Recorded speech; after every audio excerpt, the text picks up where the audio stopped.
Now that you've seen the spectacular images of the inside of the Cristo Obrero Church, let's talk a little bit about its engineering and its construction. The walls of Cristo Obrero were built without formwork, using these undulating surfaces to provide lateral stiffness. The walls are topped with an edge beam in reinforced concrete that helps transfer the load from the roof. You can see those undulating walls on the image on the left. Then you can see a diagram of how the roof and the walls come together structurally. Derived from purely structural considerations, these innovative solutions clearly demonstrated the thinking of a structural artist. For more on this, there's a fantastic work by John Oxendorf on the engineering skills of the Ladrillo d'Este.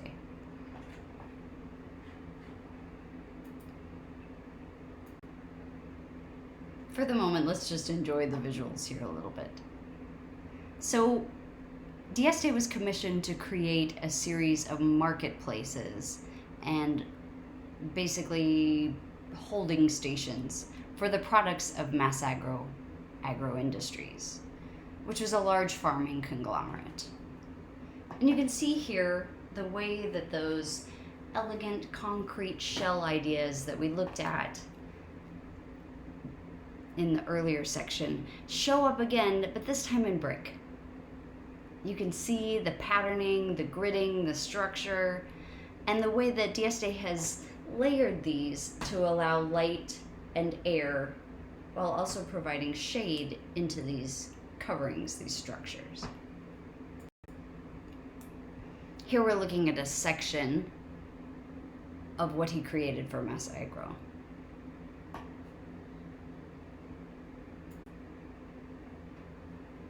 Now, to be fair, in order to get the strength that he did out of these brick arches, he did use reinforced rebar. You see the image here on the right.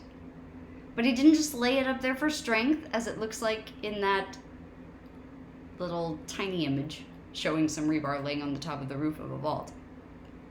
Once it laid there, there was a process of changing its shape.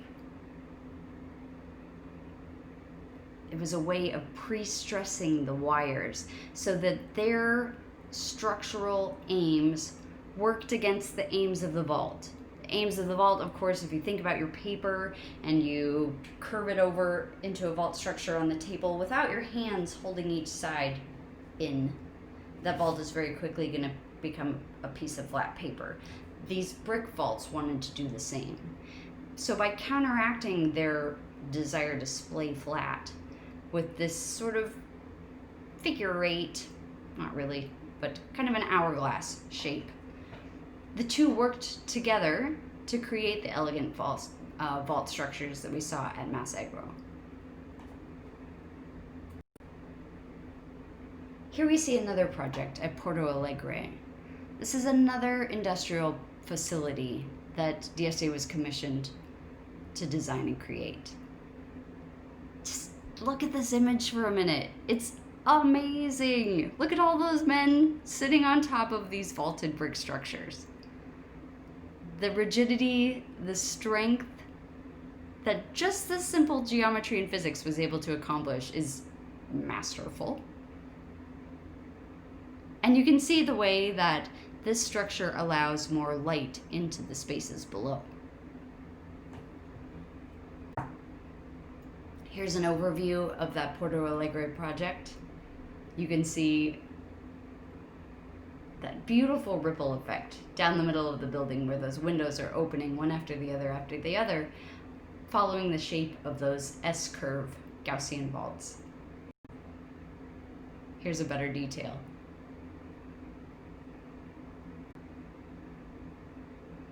Now I'm just showing you because they're beautiful. While the exteriors of some of d'Este's structures were covered in concrete, mainly out of a desire for a modern aesthetic, it's still the brick vaulting that's doing the work. We can see that here, where the interior, you see that brick and the exterior had a light surface coating. DSA's work is a marvel of modern architectural and structural engineering. It's also a marvel of brick architecture. It's not the sort of thing you see every day. But now you have some exposure to it, and the next time you think about brick, maybe these images will come to mind. All right, thanks. Take care.